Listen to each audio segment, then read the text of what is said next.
it on to Barbara. Very good. So good afternoon, everyone, and welcome to this wonderful webinar that we're having today with Cheryl Jennings and our guest, Felicia Gaston, and I'll let Cheryl do the honors, but I wanted to just give a little preview that we have over 125 people registered today. We only can handle 100, so we're hoping everybody that wants to get in gets in. But we have a lot of what we call FOF. I learned this acronym as we were in our little prep. Those are Friends of Felicia. So she has her own huge following that are joining us today. So we'd like to extend a special welcome to all of you as well. So I'm really thrilled to introduce Cheryl Jennings, who of course is a fabulous member of IWF NorCal, 9-time Emmy Award winning journalist, my idol. I got to meet Cheryl earlier this year in person at our annual meeting, and I was just like starstruck sitting next to her at our annual meeting. And since then, I've learned so much from Cheryl, and not just about her work that she does with nonprofits, but just what a fabulous person and teacher she is, a social media expert, and has inspired many of us to get on LinkedIn and do things that we never thought of doing before. So I'm thrilled to have Cheryl with us today and with her guests. So I'm going to turn this over to Cheryl and to thank you for helping to put together this really important webinar at a time when we've hit 1 million cases of COVID in our state today. We're going to have some uplifting sharing by somebody who's been a leader during COVID, and to hear how they've adjusted and pivoted and really been able to stick to their mission. So Cheryl, with that, I'll turn this over to you. Barbara, thank you so much. And Marcia, thank you so much. It takes a village to put this event on. And it is such an honor for me to host my dear friend and sister, Felicia Gaston. I want to read some notes about her so that I make sure I get everything right. She is such an extraordinary woman. She's the founder and executive director of Performing Stars of Marin and the Phoenix Project. She is a determined visionary who is tireless. I don't think she ever sleeps when it comes to making life better for everybody around her. And I've worked with Felicia and for Felicia in Marin City for almost 20 years.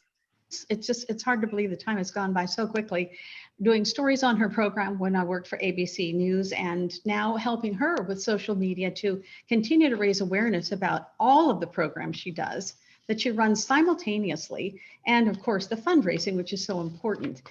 Felicia has a powerful legacy. More than 3,000 young people have successfully gone through her programs.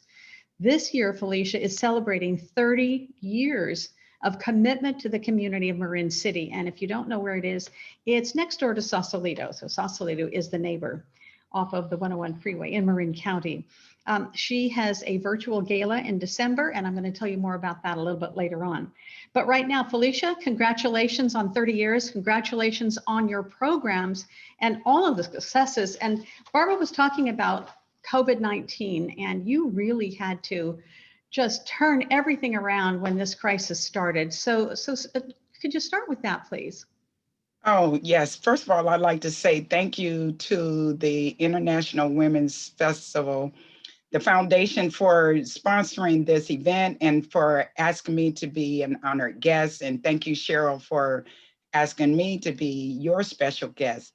You know, it was such a surprise to all of us right when the COVID-19 pandemic hit everyone. And as we were planning our 30-year anniversary, I was like, oh my God, I'm planning parades, I'm planning the gala in December, but everything just came to a stop because we knew we needed to do something to help our community.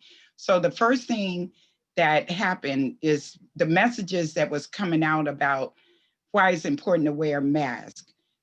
Super important, because we knew that coronavirus cases were spreading throughout the community, throughout the country. And the first thing our community did, and through our organization, is that we launched a Wear Your Mask campaign, Mask for Marin City. I want to show you some slides while you're talking about this, okay? Okay, thank you. We want to show. So as our community leader in Marin City, so go ahead, you were talking about the mask campaign. Yeah, so the first thing is that we knew that the coronavirus cases would be spreading more if people didn't wear a mask. So we immediately contacted you, Cheryl, who contacted us with other organizations. We contacted the Marin mask makers, masketeers, and we were able to provide over 3,000 handmade masks to the community, but not only to the Southern Marine community, we were able to put messaging to that. It was important to say that the coronavirus cases, they do not discriminate. It doesn't matter what your age, it doesn't matter your color. You can be selfish. It's important that you wear your mask. And I can say, since the pandemic hit in March, um, Marin City coronavirus cases to date, we are at number 47.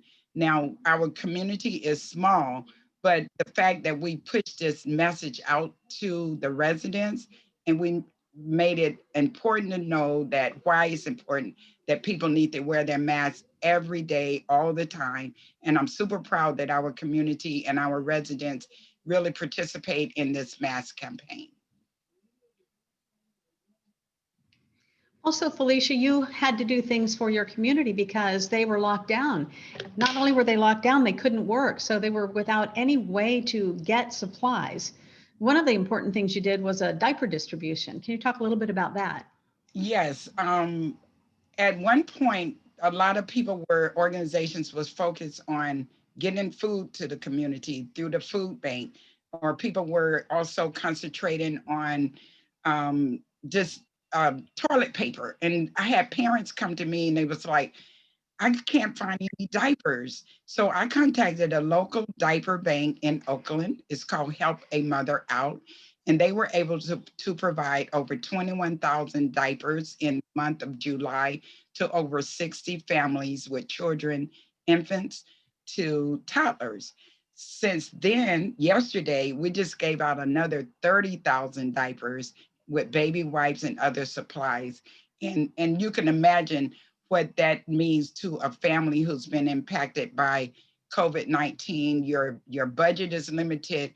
The average box of diapers costs at least $25 to $30. So we've been able to provide 2 to 3 cases of diapers and baby wipes and other supplies to families. That's phenomenal. But you didn't stop there. You had to think about all those kids who didn't have anything to do because of the lack of school, and the parents who couldn't get out and do the things they needed to do to take care of themselves. So start with the enrichment packages. Yeah, so, a lot of times we know as parents and we know as administrators that children are having to learn how to just live, and they're learning how to rethink everything in their whole lives. And so a lot of them are learning to do distance learning. And so they're on the laptops, they're on the computers, they're doing Zoom lessons. So I thought about what could we do to provide activities for children that they can do at home without a digital device. And I thought about the things that I grew up with when I was in Georgia. I remember my mother ordered all these booklets as you can see on this slide here, and she ordered them from Spiegel, and it was the best Christmas present that me and my sisters ever shared. And I thought about that, and this is what we ordered for the children to do so they can just work their brains without working on the digital device. And what about the parents? What about the packages for the parents? Oh, but then of course, parents, they're like, we need to take care of our parents.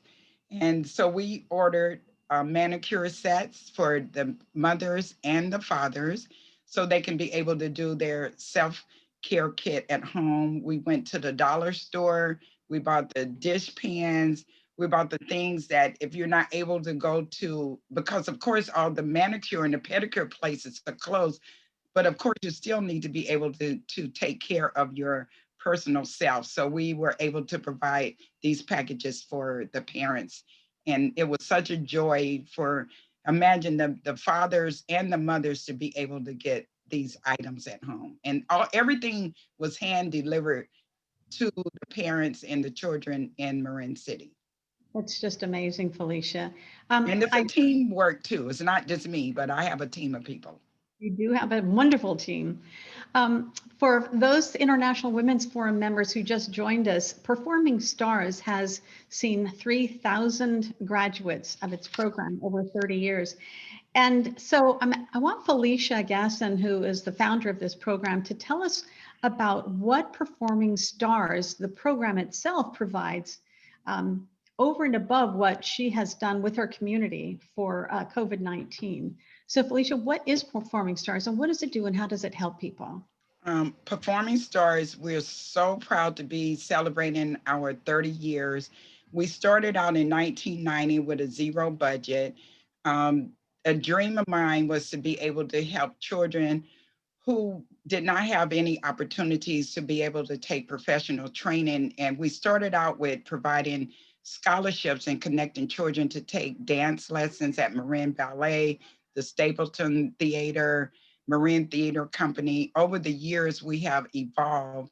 So we're able to provide baton classes, we provide social skills and manners, we provide other opportunities. And what happened, other organizations started contacting Performing Stars and they wanted to provide, how do you learn how to sail on the ocean, surfing lesson, basketball classes. And there were times that we thought about, do we change the name of Performing Stars because it's a well-known name, but we decided that not only that we would just keep our name, we would change the tagline to say that we are providing enrichment programs for children, families, and the community. So incorporated with all the things that we do, we start children at a very, very early age. They learn social skills, they learn manners. Grooming is a very big part because again, that's part of the upbringing that I came up in Georgia. But it's important that children feel confident at an early age. And it's a spring, you're launching a kid's life by giving them all the positive enrichment, confidence, all the things that's needed to be successful when you become a young adult. Felicia, you talked about growing up in Georgia. I was also born in Georgia, so I'm familiar with the climate back then. And you wanted to take ballet as a little girl so desperately. We have some pictures of you as a little girl. Can you talk about the influences in your childhood on what you're doing today? Yes. So I remember 5 years old. I was visiting my grandmother, and we had to go through a certain part of Marietta, Georgia. And I used to see these little white girls in these little leotards and little ballet slippers. And I thought, oh, those are so cute. And I want to go to wherever they're going. But I knew that it was a question that it wasn't even possible because of segregation. And you can imagine as a little girl looking out the window of your mother's car, going to visit your grandmother, and you're like, I want to do this, but don't even ask about it. So I kept that feeling all the years until I became in high school and I was finally able to take ballet. And I just remember the longing and the desire. And I thought about other children, especially when I started working in Marin City. And we had a chance to bring the Marin Ballet to, they brought the mini Nutcracker to Marin City. And then all the little kids like, I want to take ballet. I want to take ballet. I connected directly with the executive director, Phyllis Thielen, and she said, we'll offer the scholarships. You just get the kids there. And since then, we started out with 8 children. And over the years, we have provided over opportunities for over 3,000 children, not only in the arts, but so many opportunities going to the mountain play. You can imagine growing up in Marin City, you see Mount Tam and you never think there's a play that's been going on for 100 years. So now the children can say, I've been to that play. And we have many kids who've been through Shakespeare. When they get to high school, they're able to say, I know Othello. It's all about confidence. It's all about bringing that foundation to them at a super, super early age. And we have so many success stories because not only have many of our children went on to pursue their dreams into a professional world in the arts. For instance, we have a young man who's a professional principal dancer at the Boston Ballet, but we have videographers, we have sushi chefs, we have nurses, we have actors, we have young people who have just grown and they own their own businesses. But all of this started because they learned their confidence and and all the things that it needs to be a successful adult. It's just incredible. One of the programs that I got involved with you was to help the young Black men in your community who were just out of prison. And it's called the Phoenix Project of Marin. And I was so proud that you asked me to be a mentor to those young men. So why did you create the Phoenix Project and who was part of it? Can you talk about your partners? Yes, 10 years ago, Marin City was experiencing a high crime rate. Every time I picked up the newspaper, I just read about young Black men robbing underneath the bus stop, young Black men um, they were doing things that were out of character. But as a matter of fact, when I did my research, I found out 10 years ago, this was happening all over the United States. It's happening in Central Park 5. It was around the same time. There was just an unrest that was happening with our young Black men. So what I did, I went to the executive director of the Marin Housing Authority and I said, you know what? We know who these young men are. It's not a hidden secret. We just need to see what we can do to help these young men get their lives back on track. So the creative part was to connect with the very organizations that was in these young men's Black lives. Most of them, when we did a survey with them, they have been in the criminal justice system since they were teenagers, and it was a revolving door. Um, we asked them, how long have you been in the system? Since I was 14 for a minor charge of a marijuana charge, and they never was just able to get out of the system. So the important part was to contact the very organizations that was involved with these young men's lives. First, the police is the first interaction. If they have interaction with the police, then the next they're on probation. If they don't get off of probation, then they deal with the public defender.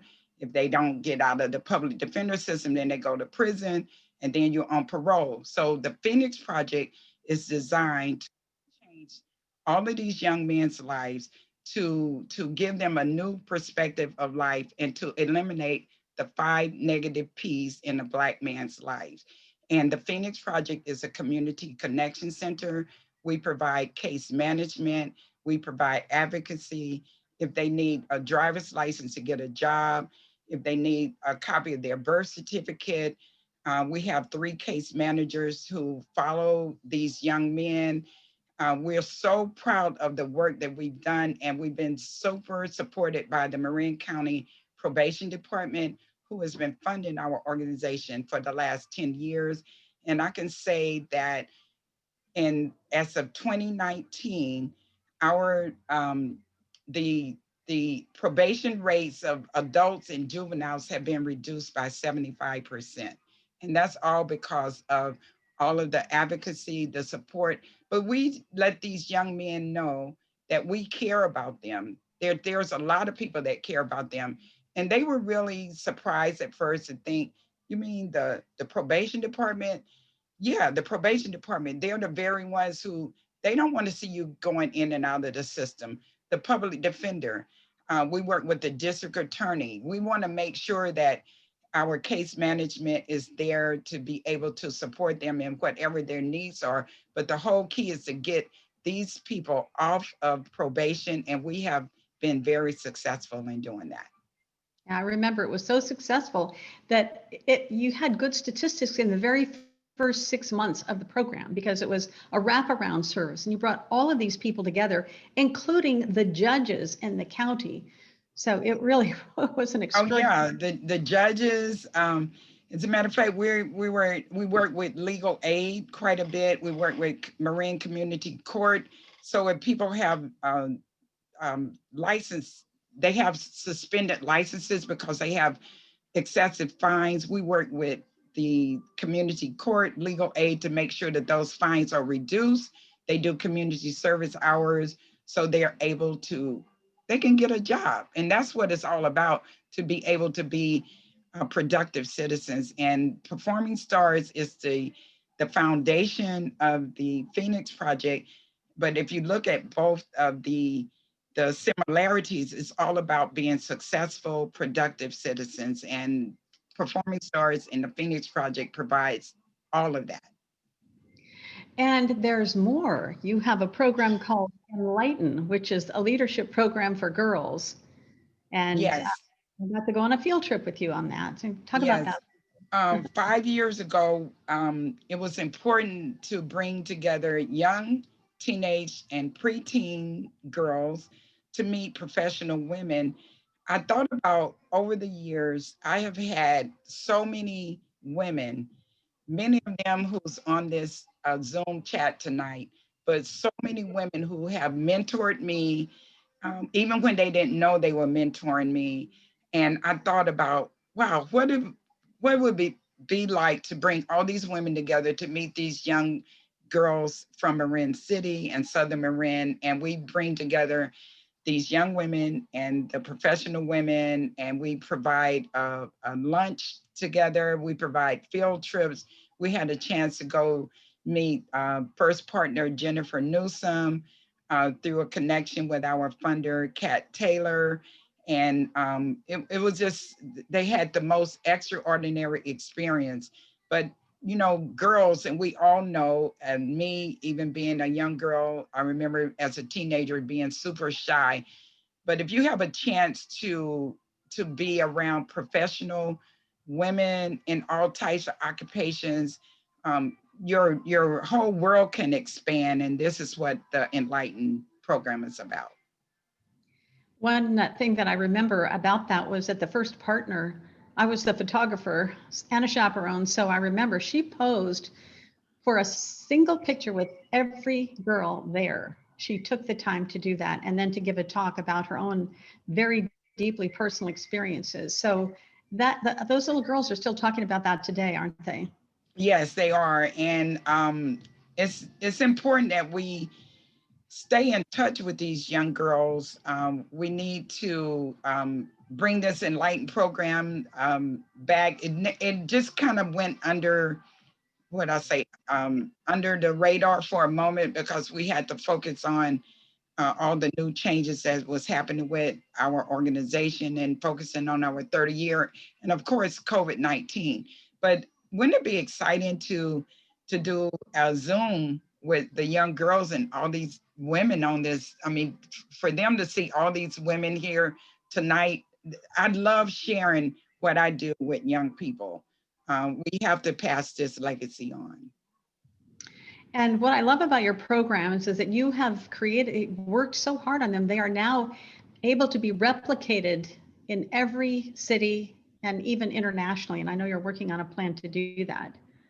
I'm super excited about Performance Stars sustainability planning. I do know that as a nonprofit organization, as a founder, executive director, it's so important that we leave a legacy behind. It's important to train other young people to learn to do the day-to-day operations. Our organization has been fortunate to be involved with sustainability planning because it's always important that children should still be able to take ballet. I may want to go on a sabbatical for a year, but I know the organization is still operating because it's all about the children being able to get all of these opportunities. So I'm super excited. We put together operations manual.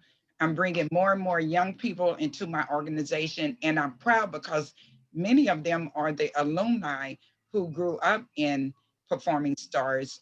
One of them right now, Jeanette Engeloff, is a videographer. She grew up right here in Marin City. She's producing a lot of the productions that you see that on our website. But I have a lot of young people within my own community that are committed and loyal. And it's real important to bring people on who are loyal to the mission. And I'm very serious about that. I will not leave until I know that these people are have the same mission and loyalty that I have for my organization. I'm going to be taking questions from everybody in just a few minutes, so you might want to enter those in the chat box when you have a moment. But a couple of other things I want to talk to you about since we still have some time, Felicia. You talked about the sustainability program, but you also want to build an academy. So tell us about that.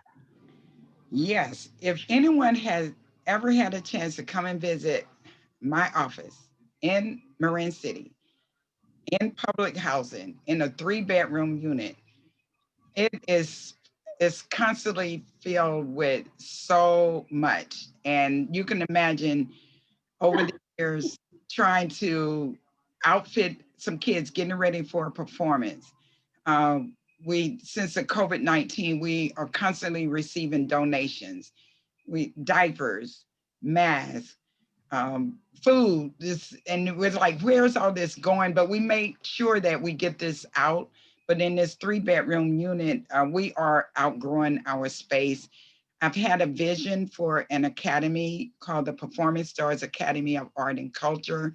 I had an architect draw it up, and it has all the proper things that's needed to provide for growth. That's what it's all about. And I don't know where the location is going to be, but I do believe it's going to happen. Performing Stars started on a 0 budget.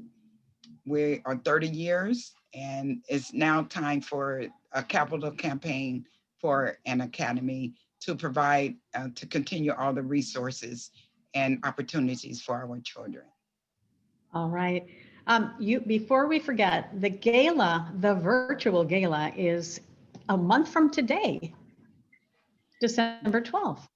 Yes, and everyone on this Zoom and everyone on my email list will be getting an email blast by Monday. And what's exciting about our gala is that we'll be able to reach many more people through this virtual fundraiser. It's exciting because it's the Circus of the Stars. We have so many wonderful performers who pre-recorded their acts. We have alumni who will be speaking about what Performing Stars have done for them. We have silent auction items. We have exciting items from Carlos Santana, autographed guitar. We have Dave Cause, who is a jazz saxophonist who has offered a 7-day cruise to Amsterdam in 2022. We have a gift basket for Tyler Florence. It's so many exciting gifts, but it's all part of keeping our Performing Stars growing and thriving and surviving. And so just when you get this email next week, please make sure that you register. It's going to be a very exciting event, and we want you all to participate. Thank you. Are you still accepting silent auction items or auction items? Yes, we are. Yes, we are. We never can have enough of silent auction items and raffle prizes too. Okay, and all right, so it's time to take some questions. You have, how do you get your funding? Because it sounds like you do a lot, but who pays for this and how does that get to you? Performing Stars have existed on funding from private foundations, Marin Community Foundation, San Francisco Foundation, all types of private foundations throughout the Bay Area, individual donations, Marin County, the Board of Supervisors, Community Development, the Probation Department. It's so many, but throughout the years, we've been fortunate to have continual support. I mean, to have the Milagro Foundation, to have funding sources who have supported you for 30 years on a consistent basis is a blessing. But we produce, and they know the work that we are doing, and it's a joy to be able to still say that we have this continued support from all of these different foundations. I know that your books are pristine because you account for every single dollar, which is amazing. Oh yes, I had to learn. Just to give everybody a little background, I actually majored in geography when I was in college before I started working in Marin City because I wanted to be a meteorologist. And I'm like, okay, I'm just going to tell the weather. But I had to put myself through college, and I happened to find an opportunity to work for a nonprofit organization in Marin City called the Multi-Service Center. It's a family service agency, but through that, I was able to learn how nonprofits work. I had no idea how to run a nonprofit organization, but believe me, I probably could do a workshop on what it takes to run a nonprofit, because you have to learn the finances, you have to know about nonprofits, you have to have a CPA, you know, many people talk about, I want to start a nonprofit, and I could say, well, make sure that you're passionate about it and make sure that you know how to do the business part. All right, we have some more questions here. This is really sweet. Felicia, you are truly an American treasure. Your energy and creativity seem boundless to me. Because we care so much about you and the invaluable service that you provide for our youth, how do you practice self-care? I practice self-care because I do get my rest. A lot of people don't think I do. And I eat soul food. I love soul food. When I'm working hard, I got to have some collard greens and some pinto beans and some cornbread. Those are the things that keep me going. That's what I grew up with. And Yeah. that soul food just satisfies, it's comfort food. And so, and I do take vacations. I haven't been able to do anything this year, but as soon as things open back up, I definitely will be traveling more. But I Good. take care of myself, and I have one lady in Mill Valley. Her name is Georgia Wade, and she feeds me.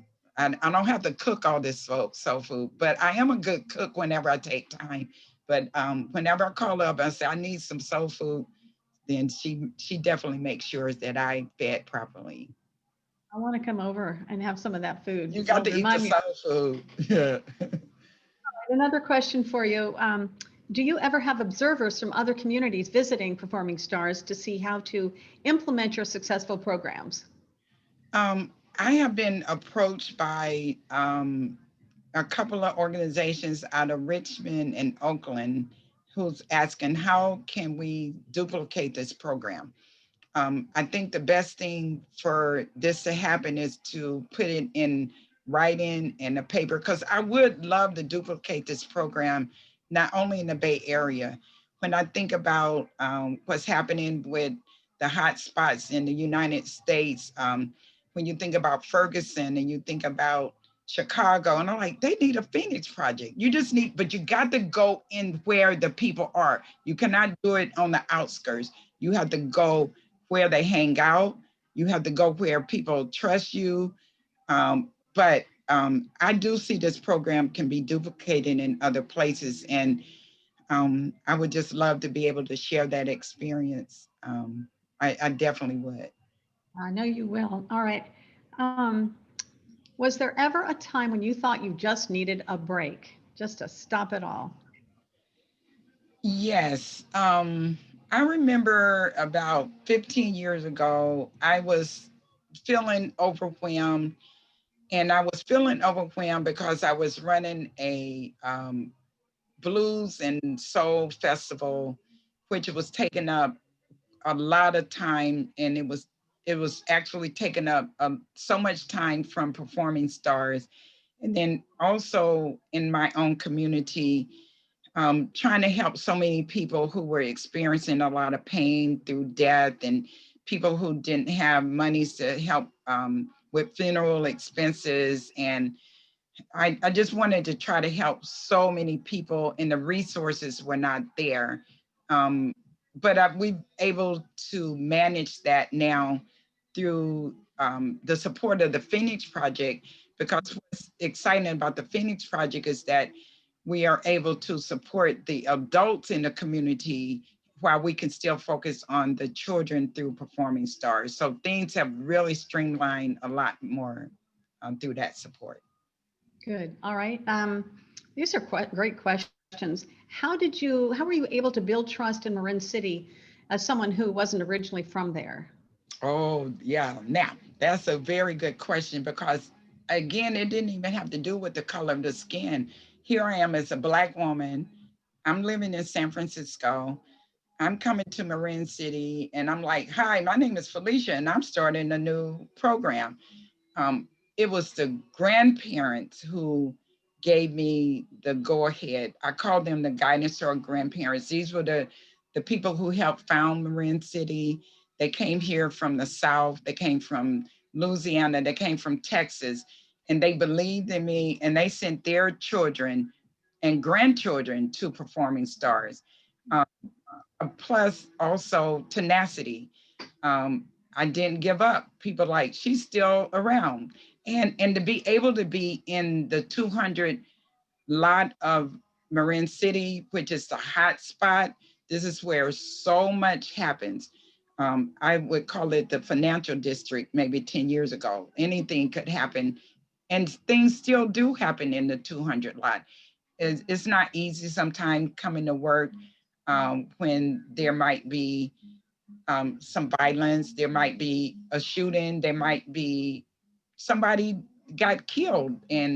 But the beauty part is that the people in the community and the young men and the families have earned, I've earned their trust over the years. And I think that's most important. And that's why I mentioned, if you're able to go into any other communities, you have to have that trust. And if people feel like you're there for them and they are able to get the services, you're able to provide and to be that stable force for them.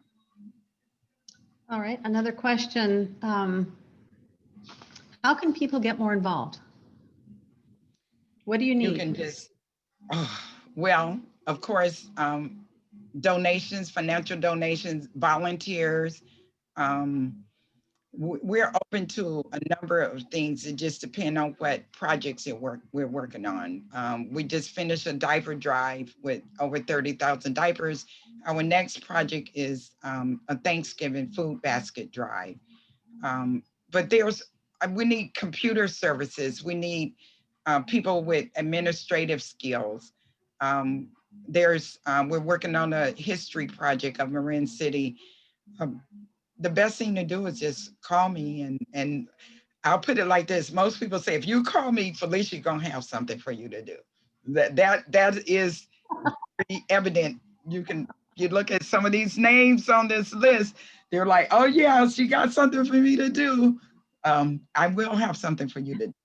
Yeah.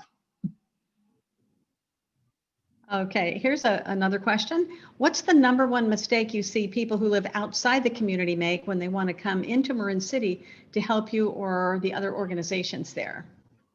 I think the number one mistake is individuals feel like they know what's best for Marin City residents or any communities of low-income people. So the best thing to do is to find out what organizations, what are they already doing? You know, do your research first before you come in and say, this is what I want to do. There's so many organizations that you can go to. But I would say that would be the best thing. Do not come into a low income community and say, hi, I got this for you. Find out what their needs are. And first of all, get to cultivate a relationship. Find out, just get to know the people first. And it makes it so much easier.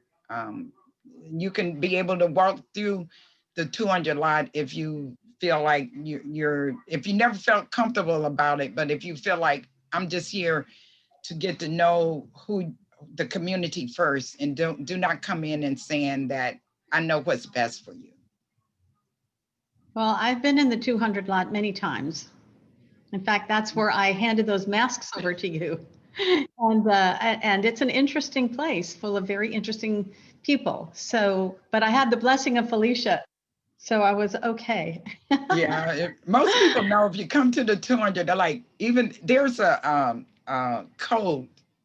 It's sort of like an Underground Railroad code. It's like, it's something, but people do recognize, but they're like, okay, you must be coming to Performing Stars, and people kind of, they're cool. They really are. It's not as, I mean, the stereotypes about Marin City sometimes can get overboard, but overall, we have a good group of people here, and some people who've had a bad things have happened in their life, who has made them kind of be a little bitter. But overall, it's a lot of great people here in Marin City. And even when there were some incidents that happened, like, we had issues of some young men dealing with doing the paintballs, and they were doing some things that were not nice. But guess what? We knew who they were, and we called their mamas and their grandmothers, and we were like, your son is out here. And by the time they got home, they were like, okay, I'm not gonna do that no more. I mean, you can call people out if they're really doing something. And of course, there are some people that are still gonna do some seedy things, but they may have their own reasons, but you just have to get to know where they are, and how can you reach them, because everybody just need to know that they are cared for, and that's what's most important. Felicia, we have a few more minutes. I want to just tell you some of the nice comments people are saying about you. You have had a tremendously positive impact on Marin City and in the county. You are an extraordinary person. Here's the Marin City Library says, I always quote Felicia's, be polite but persistent. You're really a wonderful person doing outstanding work. And another one says, Marin City reminds me of how neighborhoods used to be because it's a close-knit community. So, and also, you are such a treasure and so real. So thank you, everybody, for saying such wonderful things about Felicia. She is an amazing person. Marcia, I want to check with you on our time. Should I wrap now, or do we have time for another question? We still have time for a few more questions. Awesome. Okay, great. So somebody wants you to describe what you did for Halloween. Oh, wow. That was the most exciting event. I mean, I've done several events in Marin City that I'm super excited about, like when we honored the Tuskegee Airmen and we were able to get the Pentagon to approve plane flyovers. But the Halloween was super special because of COVID-19. And we were getting all the news about what kids could not do for Halloween. They couldn't do trick or treat, they couldn't do trunk or treat. So we were fortunate to have a donation from Christ Episcopal Church, who rented a 33-foot screen for our community. And we worked with the Sausalito School District, and we brought a tribute to Chadwick Boseman, and we showed Black Panther, and we also showed James Brown Get On Up. And what was most exciting about it is that the donations that we received to be able to make sure people stayed safe and sound, people did not have to get out of their cars. Everything was delivered to their cars and wagons, all the food, the hot dogs, the hamburgers, popcorn, candy apples. I mean, it was just the most pleasant Halloween event that anyone could ever experience. And I really thank again, our Marin County partners who made sure all of that happened. It just would not it was just the best Saturday night ever. And people are still asking, can we do it again? The weather is getting kind of funny style, but driving movies, I remember that, and people were even asking, how would you do that when you don't have the speakers, and now everything is sophisticated that you do it through your FM radio. But it was safe and sound Halloween, and it was a great event. So creative. I love that. All right, some more questions here. Felicia, I love the way you bring together people of all different walks of life and see the goodness in each person who walks through your door. Thank you. Thank you. Yeah, you've achieved so much in 30 years. What are you most proud of?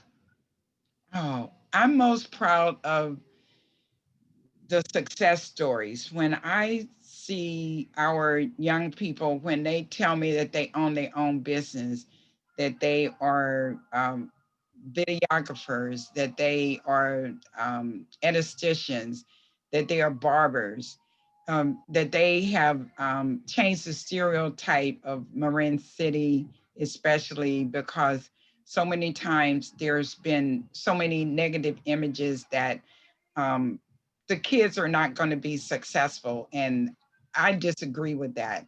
Uh, Throughout my 30 years, I can attest to so many success stories. And when each of you all come to our 30-year anniversary, you're going to be able to hear the testimonials from a few of those students, young adults. But to me, to see that these young people are successful and they are productive and they're giving back to their community, um, I'm most proud of that. And I feel I'm happy. My name means Felicia means happiness in Spanish, and I'm pretty much happy all the You are. You are. So if people want to come and visit you in Marin City in the 200 lot, how should they go about that? Just call Performing Stars, 415-332-8316, or you can email me. And yeah, you're welcome. You're going to see so much.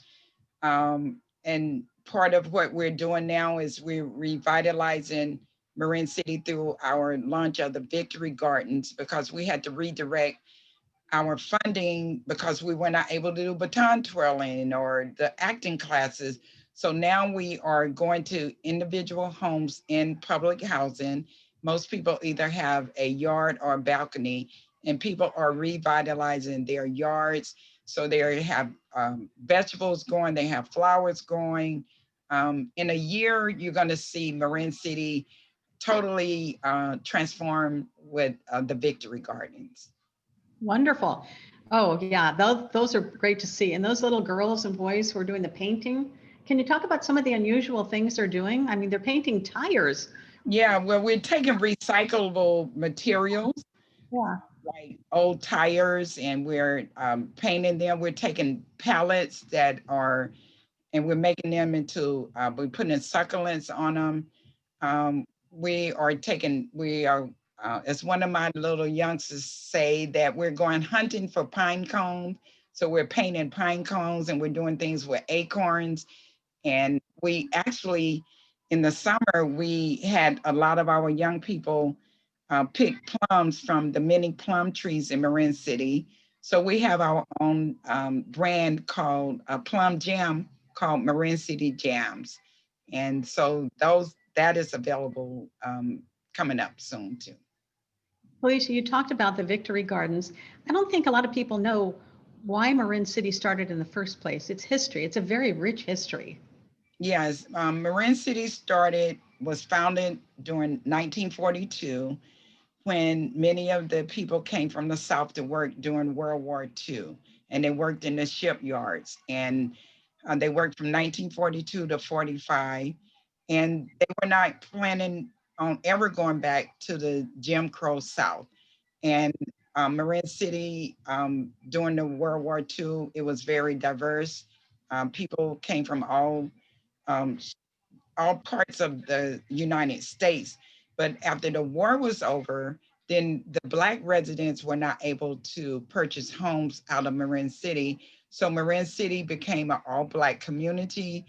And we're still dealing with we're dealing with gentrification of our community, but the important part is that we have 6 generations of families here. We have people who have their children and their grandchildren, and they're fighting to maintain their their history. So the Victory Gardens were also created during World War II. And so we just recreated the Victory Gardens in honor of the people who came to work here. So great. All right. And because you're tireless, you also did a get out the census. You wanted everybody to fill out their census.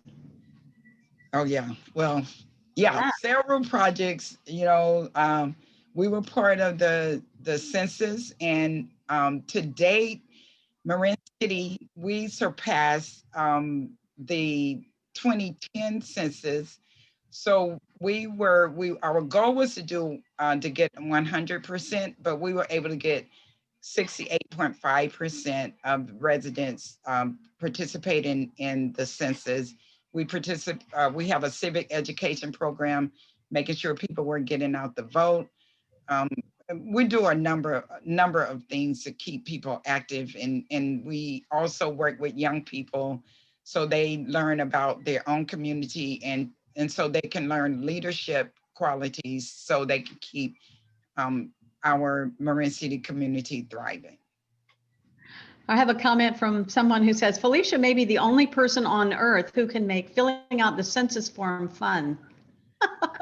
Well, we made sure that we incorporated some artwork that we worked with Dominican University students, and we captured the history of the people who came to work here during the shipyard days, and we made sure that artwork became on every street pole in Marin City, on Donahue Street, and also in Golden Gate Village.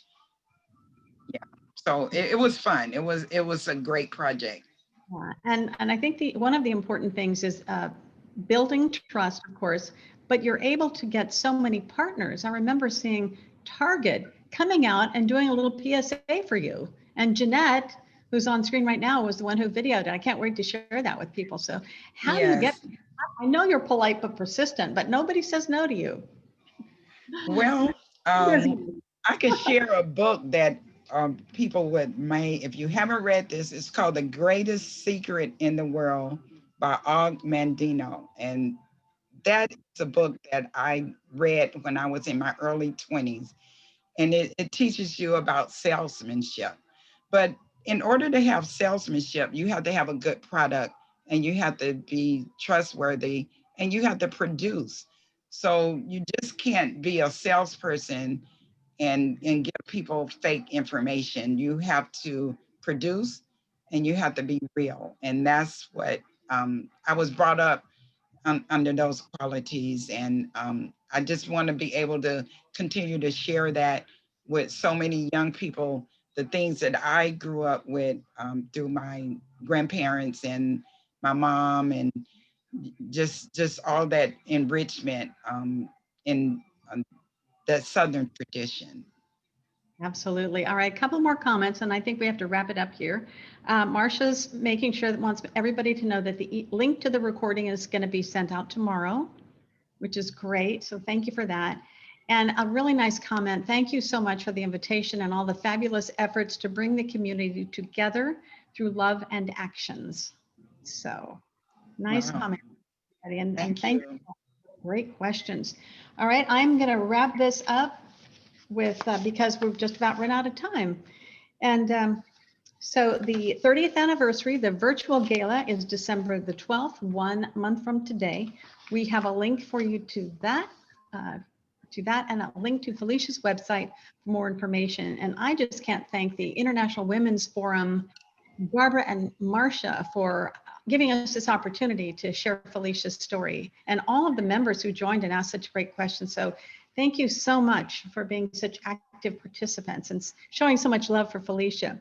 So Felicia's website, performingstars.org. It's that easy. And you can find her because she's very social, LinkedIn, Instagram, Facebook, and Twitter.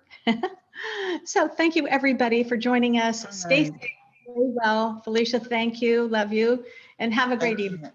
Thank you, everyone. This is such a joy. I'm just honored. I'm super honored and appreciative. Thank you. Thank All you right. so much. Thank you. Mhm.